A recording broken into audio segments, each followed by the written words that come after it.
ട്രക്കിലുള്ള ഇന്ധനം തീരുന്നതുവരെ ആ വാഹനം പ്രവർത്തിച്ചിട്ടുണ്ടാവാം. അങ്ങനെയെങ്കിൽ ചോദ്യം ഇതാണ്, ഇന്നലെ രാത്രി 8:30 ഈ വാഹനം റീസ്റ്റാർട്ട് ചെയ്തിട്ടുണ്ടെങ്കിൽ ആ സമയം അർജുൻ ജീവനോടെയുണ്ട് എന്നുള്ളതാണ് നമുക്ക് പ്രതീക്ഷ നൽകുന്ന ഒരു സാധ്യതയാണത്.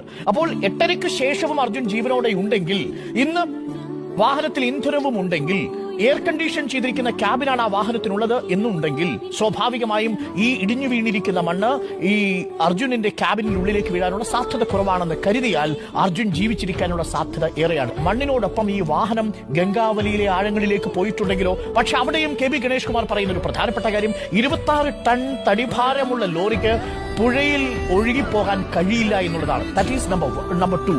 മാത്രവുമല്ല, ഇന്നലെ രാത്രി 8:30 വാഹനം ഓൺ ചെയ്യണമെങ്കിൽ പുഴയിൽ വീണ വാഹനം സ്വാഭാവികമായും റീസ്റ്റാർട്ട് ചെയ്യുക സാധ്യവുമല്ല.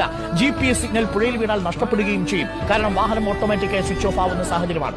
ഇന്നലെ രാത്രിയിൽ 8:30 അർജുന്റെ വാഹനം റീസ്റ്റാർട്ട് ചെയ്തതായും കാണപ്പെടുന്നുവെങ്കിൽ